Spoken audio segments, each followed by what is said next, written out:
Itu ada nggak maksudnya tingkah-tingkah orang Turki yang aneh kadang ya yang membuat kita kaget tuh? Mhm. Jadi pertama kali Kansa mendarat di Istanbul Airport itu pertama kali ya mungkin Hansa juga ke luar negeri. Jadi ketemu sama orang-orang yang maksudnya Masya Allah tukang parkir aja atau tukang yang jagain toilet atau tukang sopir atau Iya. satpam segala macam itu kan ya mereka ya tinggi besar Iya. putih mancung kayak gitu. Iya. Bahkan awal-awal Hansa di Turki itu nggak bisa bedain Kak mana sih orang Turki yang ganteng, mana sih orang Turki yang biasa aja gitu. Karena Karena semuanya mereka ganteng ya? bener Kak, karena semuanya ganteng dan nggak bisa bedain mana nih yang Mhm. ganteng biasa aja, bahkan nggak bisa bedain mana orang Turki, mana orang asing lainnya gitu Oh, kan oke Kak. oke. Tapi Tapi sekarang udah setelah bisa ngebedain mana yang ganteng dan enggak? udah Kak, jadi Oh, udah. setelah 1 bulanan bisa bedain mana orang Turki, Oh, mana orang asing, mana orang kayak orang Arab kan juga banyak yang iya. datang gitu. Jadi semakin beda. Justru malah karena kita nih Kak orang Asia datang ke sini, malah kita serasa jadi artis gitu Kak, karena kita beda Oh, di sini sendiri. oke. Berarti ternyata kalau di Turki itu sama juga ya kayak di Indonesia maksudnya kayak keramah nggak individual ya orangnya? Apa lebih individual? Tergantung Kak. Jadi Hmm. biasanya yang Hansa sering temuin dan beberapa teman yang kita temuin tuh biasanya orang Turki yang kayak seperti bapak-bapak atau ibu-ibu, Hmm. mereka lebih ramah ke orang Hmm. asing. Tapi kalau anak-anak muda itu mereka lebih cuek dan Oh, oke lebih biasa aja ya. nggak peduli sama orang asing gitu. Oke. Iya gitu. Karena kita di sini beda ya Kak, maksudnya kita Mm-mm. misalnya lebih kecil atau Iya. kulit kita yang lebih Sawo matang ya. eksotis dari mereka. Jadi Iya. malah mereka yang iya, jadi malah mereka yang melihat kita, jadi kita di sini malah jadi artis gitu Kak, karena kita beda Oh. sendiri dari mereka gitu. Wah, jadi artis ya di Turki. Oke, Hansa, Kak Fikri tuh pernah dengar katanya di beberapa ini sih ya, di beberapa tayangan YouTube, benar nggak sih kalau misalkan kalau sebetulnya watak itu kan lebih ke individualis ya, tapi mayoritas watak orang Turki itu agak keras. Jadi katanya kalau mau sekolah di sana harus siap mental, bener nggak? Maksudnya keras dan nggak mau ngalah gitu.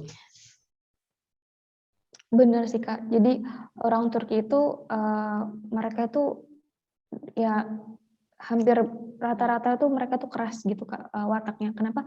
Karena mereka cara berbicaranya aja itu udah lantang, keras. Jadi kita Hmm. malah nggak bisa bedain Kak, mana nih mereka kayak kelihatannya lagi debat, marah-marah, tapi ternyata tiba-tiba mereka lagi habis itu ketawa, oh ternyata mereka ngobrol biasa gitu. Tapi memang nada dan logat mereka tuh keras gitu Kak. Oke. Iya.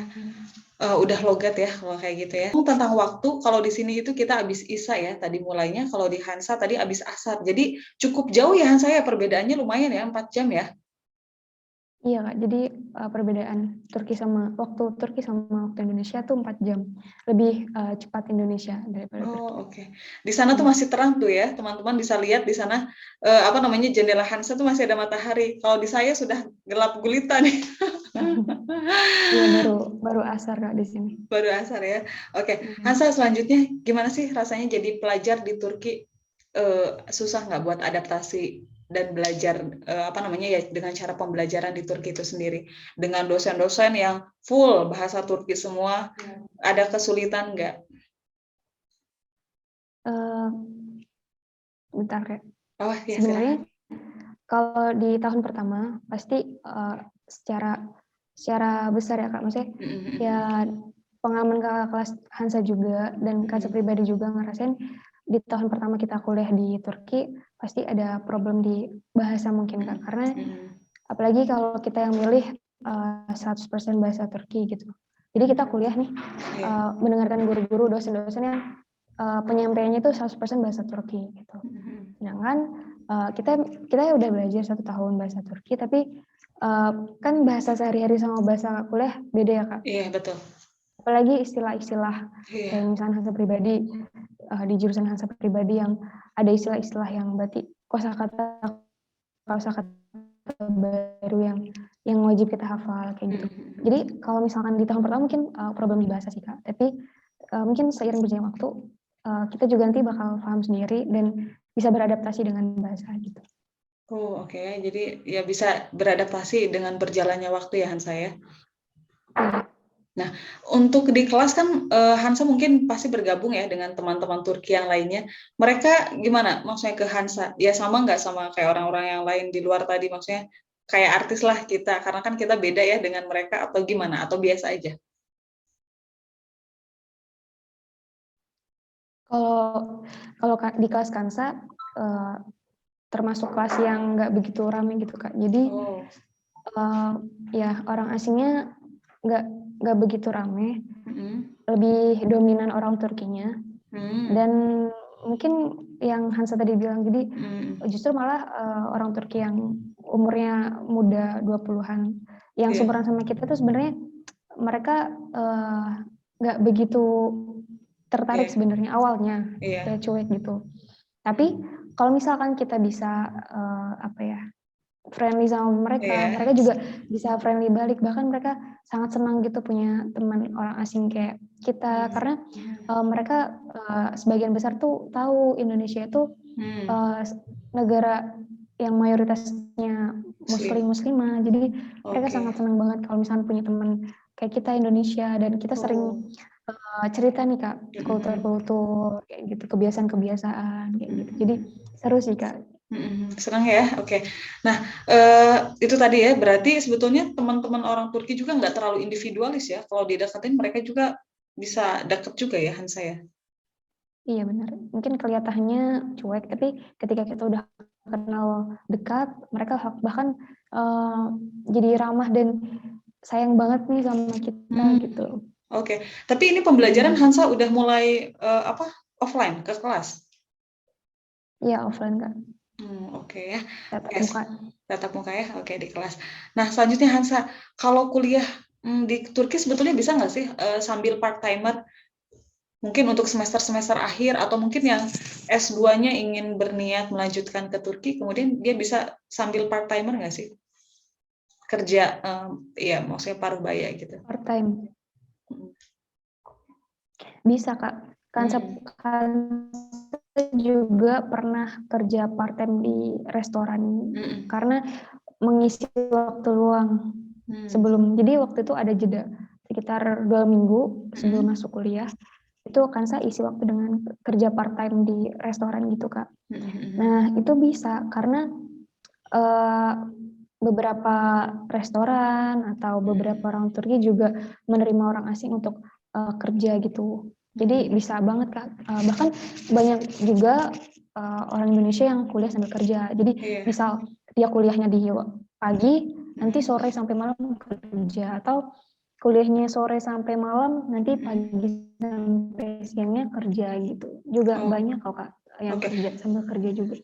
Oke, berarti nggak ada kesulitan ya untuk orang asing mau untuk bisa bekerja di Turki ya? Nggak ada kesulitan maksudnya? Maksudnya tidak dipersulit lah? Iya, tapi tergantung sih Kak. Ada juga yang orang Turki yang strict banget sama orang asing. Ada juga yang mereka mempersilahkan kita untuk kerja di restorannya atau di tokonya. Jadi masing-masing gitu sih Kak. Tapi alhamdulillah di sini ya kan saya pernah juga part-time kerja di restoran punya orang Turki yang baik banget gitu sama orang asing, termasuk orang Indonesia gitu. Jadi waktu itu Hansa kerja sama teman Hansa juga orang Indonesia gitu. Oke, seru juga ya. Kayaknya punya pengalaman kerja di luar negeri, sangat menarik ya. Oke, nah selanjutnya Hansa ada nggak sih maksudnya suka duka selama menjadi pelajar Turki? Pasti banyak banget ya. Dari sukanya kira-kira apa Hansa? Sukanya, jadi kita kan kuliah di Turki, kuliah di negara 2 benua ya Kak, benua Asia dan Eropa. Karena Turki terletak di 2 benua, Eropa sama Asia. Jadi kayak selain kuliah di sini kita juga bisa sambil traveling gitu Kak. Jadi, wah, oke. Udah traveling kemana aja? Hansa udah traveling ke 8 kota Kak selama. Wah, kemana aja nih? Wah seru nih. Kemana aja? Di Bandarma, Edirne, Kırklareli, di Konya, terus di Zonguldak, terus Zonguldak. sekarang di Barton, Mm-mm. terus pernah waktu itu ke Ankara, Mm-mm. pernah juga waktu itu ke Karabuk. Oh, ke Karabu ya. Kalau ke ini, ke Kapadokia itu lagi rame banget ya kalau di Indonesia karena ada film Layangan Iya, Putus. Belum coba berarti ya ke sana ya? belum Kak. Oh, Karena oke. juga sekarang kan pekan depan pekan ujian akhir Ujian semester, ya. jadi lagi prepare ujian sih Kak. Belum yang Oke. mikir nanti liburan mau Iya, kemana benar gitu. ya. Fokus aja dulu Hansa ke ujian. Iya benar Kak. Iya. Nah, Hansa kan kemarin tuh sempet ya, apa Hansa udah di Turki atau belum? Yang katanya apa namanya Istanbul berubah dari gereja menjadi masjid kembali. Oh, itu waktu jadi setelah keputusan itu, Kansa belum di Turki. Jadi Oh, pas oke oke. mungkin sekitar 3 bulan setelah uh, Masjid Hagia Sophia itu diresmikan sebagai masjid, Hansa Iya. baru datang gitu Kak.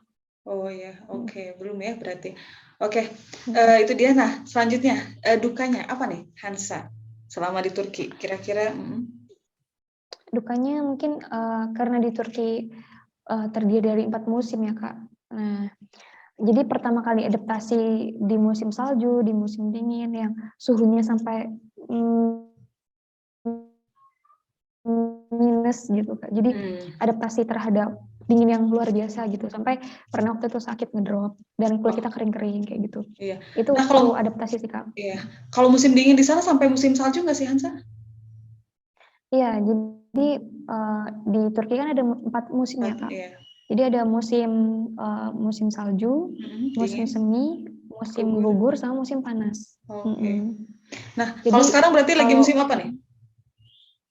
sebenarnya jatuhnya masih musim salju ya Kak, tapi di Barton kemarin turun salju, seminggu turun salju, setelahnya itu kayak nggak salju nih Kak, tapi suhunya masih 10, 9, 8 gitu. Jadi masih di bawah 10 gitu. Oh, oke, di Karena bawah 10. masih ya musim salju itu di antara bulan Desember sampai Februari. Jadi kemungkinan nanti bisa turun lagi gitu Kak. Oke oke sampai Februari. Gimana rasanya ketika apa namanya datang turun salju kan kalau di negara kita nggak ada ya? Rasanya gimana Hansa? Rasanya mungkin seneng mungkin karena seru ya Kak, pertama kali ngerasain oh salju ternyata gini, yang biasanya cuma bisa ngelihat di Instagram atau di Iya. sosmed, ini bisa ngerasain langsung. Terus kita juga bisa ngerasain langsung hujan salju itu kayak gimana kayak gitu. Tapi mungkin nggak enaknya jadi jadi mengharuskan apalagi kita yang tinggal di rumah Iya. untuk harus punya penghangat, Oh, gas rumah oke. itu harus nyala gitu Kak. Karena kalau nggak nyala kita benar-benar kedinginan dan itu Wah, bisa gampang banget buat kita sakit, ngedrop gitu. iya betul ya. Oke, jadi itu ya yang harus disiapkan penghangat ruangan. Mungkin bajunya juga udah mulai tebal-tebal. Terus gimana Hansa? Kak pikir tuh gak kepikiran deh kalau misalkan kalian musim dingin nyuci bajunya gimana ya? Atau pakai mesin cuci langsung kering atau gimana? Kalau musim salju, jadinya kita kalau mau keluar nih Kak, biasanya cuma pakai jaket satu atau dua, ini berlapis-lapis gitu. Jadi saya pribadi waktu kemarin musim salju, kalau ke kampus udah pakai dalaman tebal, thermal, terus dilapis lagi sama misal kaos atau baju yang biasa, dilapis lagi hoodie, dilapis lagi jaket, baru Allah, dilapis lagi jaket salju gitu, sama astagfirullah. sarung tangan kayak ya, sama sepatunya itu nggak bisa sepatu yang biasa Kak, jadi harus pakai sepatu boot gitu yang anti air, anti salju. Karena kalau pakai Wah, sepatu biasa itu licin banget Kak, apalagi saljunya oh, kalau lagi tebal bisa 3-4 cm gitu. wow. Oke, berarti berat banget dan Hansa. Aduh, pakai bajunya udah double-double gitu. Kerasa nggak berat bawa baju? Iya Kak, sebenarnya berat banget, cuman ya gimana lagi kalau misalnya kita pakai, waktu itu juga pernah keluar nih, cuma pakai thermal sama jaket salju gitu, tapi dalamnya nggak setebal yang hoodie atau nggak nggak nggak tebal banget. Keluar nih Kak, kedinginan, dan akhirnya pas balik ke asrama jadi sakit ngedrop gitu. Oh, oke. Jadi mendingan keberatan Karena baju ya? dinginnya ekstrim.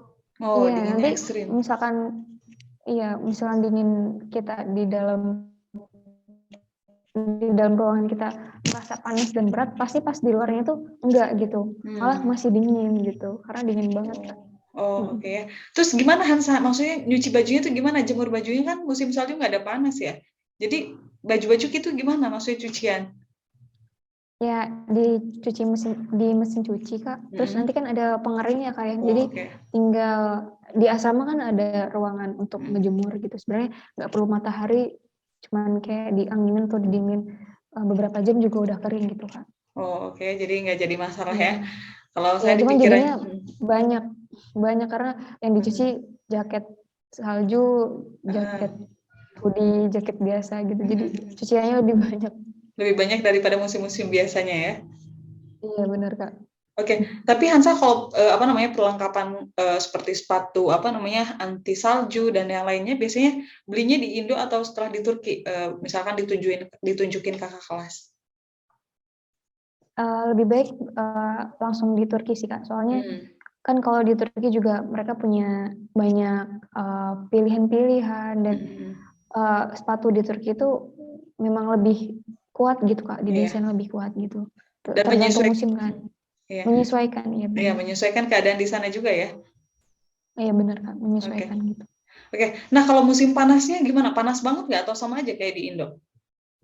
Kalau musim panas waktu itu Hansa musim panas pertama kali di Turki itu lagi di Konya ya Kak. Itu mungkin memang panas sama mungkin Kak di Indonesia karena suhunya waktu itu sekitar 33 itu paling panas waktu di Konya. Iya lumayan ya, wah luar biasa ya. Oke, nah selain dukanya karena cuaca, ada lagi nggak Hansa?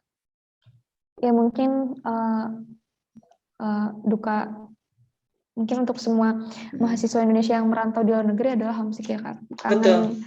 Kangen banget sama Indonesia, kangen banget sama rumah, makanan atau suasana segala macam gitu. Ya cuman ya kalau misalkan itu udah resiko ya Kak, resiko kita mahasiswa di luar negeri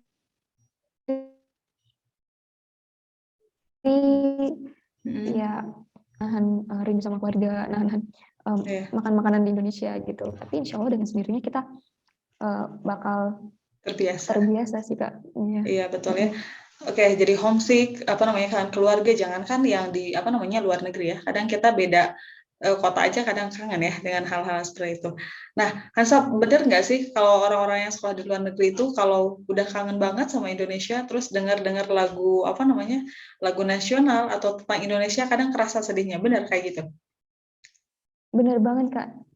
Ini kemarin terjadi banget sama Hansa sekitar 2 minggu yang lalu. Jadi Hansa tinggal di asrama, di mana asrama Hansa ini campuran Kak. Jadi orang Turki ada, orang asing ada, jadi benar-benar campuran. Dan kebetulan kemarin asrama tuh punya program setiap seminggu sekali dari negara-negara asing itu perkenalan negara. Nah, 2 minggu yang lalu kita sebagai di asrama ada 4 orang Indonesia, kita dipersilahkan nih Kak untuk ngenalin Indonesia itu kayak gimana gitu. Dan ketika kita mengenalkan Indonesia ke mereka, kita menggunakan batik gitu kan.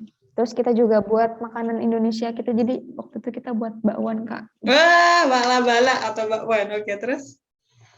Ya karena yang ada gitu, maksudnya bahan-bahan yang ada di sini.